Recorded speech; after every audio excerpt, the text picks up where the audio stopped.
First of all, this show's incredible. I've loved this show since 2022. I can't believe it's ending, honestly. I hope that everybody gets their own individual spinoff because I feel now there's so much more to explore with the world.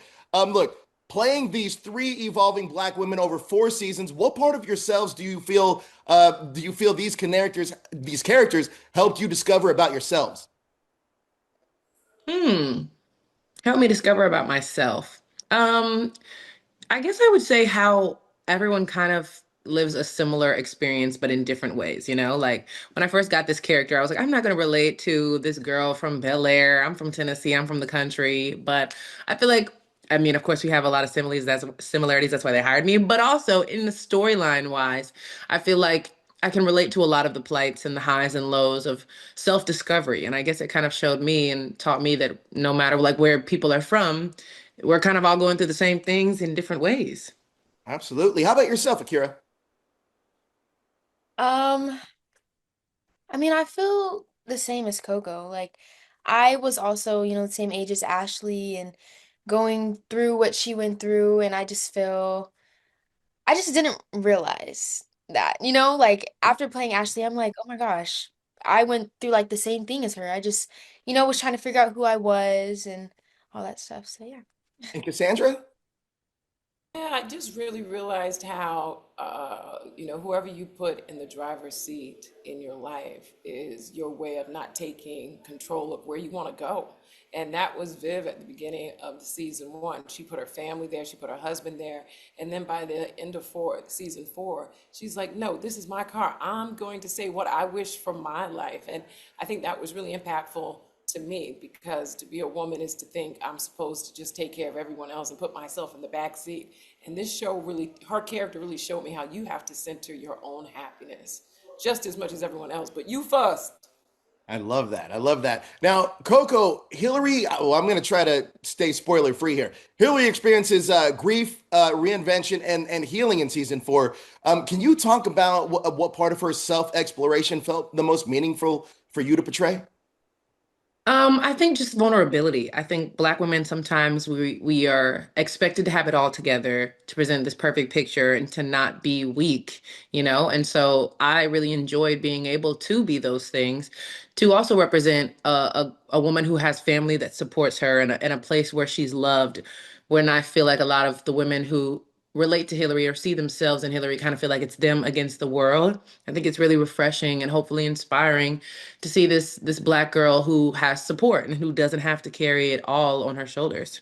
Absolutely. Akira, Ashley stepping into high school, first love and independence. Can you talk about balancing her teenage rebellion with that desire to step out of her sibling shadows? Yeah, I feel like she was looked at as like, oh, Hillary's little sister, Carlton's little sister. I feel like she wanted to make a name for herself. That's why she was so rebellious. Maybe she could have done it in a better way. But I feel like she was really trying to make a mark for herself, especially at the school that her siblings went to. Absolutely. Now, Viv is juggling motherhood, art, identity, and major family changes. Cassandra, what did you want to express about women who are reinventing herself while caring for everyone else?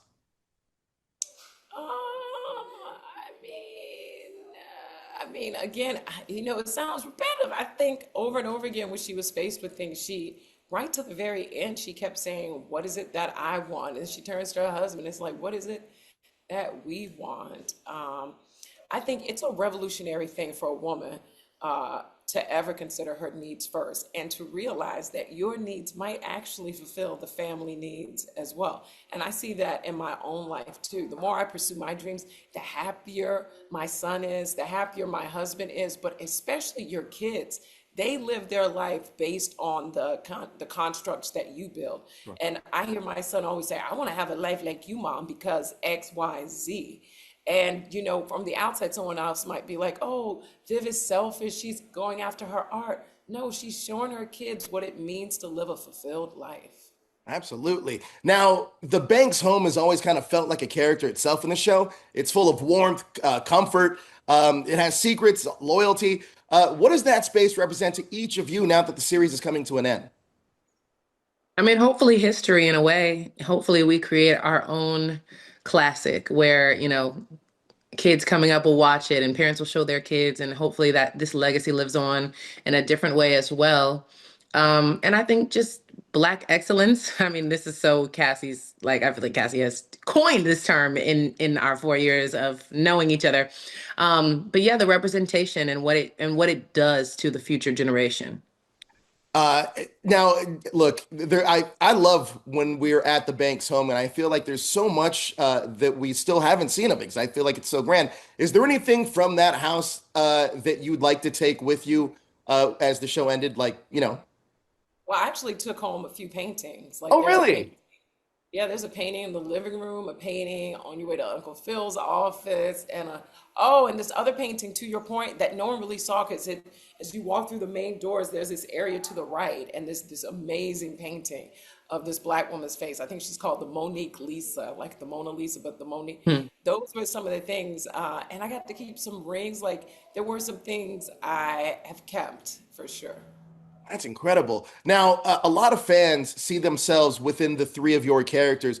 What's one message or theme from your character's journey this season that you hope resonate with those fans watching at home?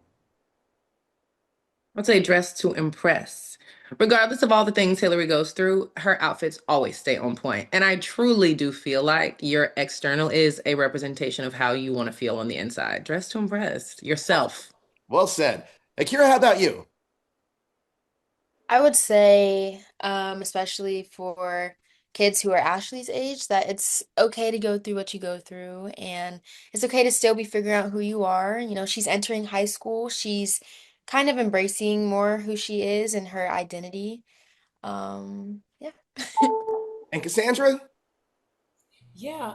Um, what's coming to me is just, redefine what honesty is. Honesty doesn't have to be something that cuts people. It can be the thing that frees you. And I think that's really true for she and Uncle Phil. The more truthful they got, the more vulnerable they became with each other, the more space they held for each other, the deeper and sexier that relationship was. And the more they tried to hold things back, the harder it was. So that'd be great because people always want to talk to me about that Black Lotus episode and so many other things. But I'm like, why are we being so fragile? You pick this person till death do you part. Like, can we not be so fragile with each other?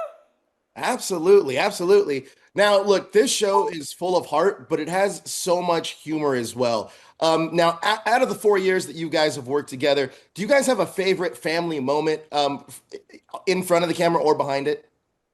I love this one story of us kind of like we were on set, but the cameras weren't rolling.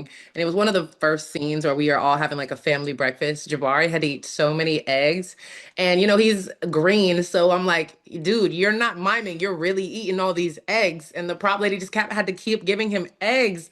And I was like, are you well? Because he had to have gone through a dozen. And it was hilarious to watch. But he was so committed. He just kept eating those eggs. That's incredible. That is incredible. Anyone else have any great family moments they want to share? Akira, don't you have a favorite one?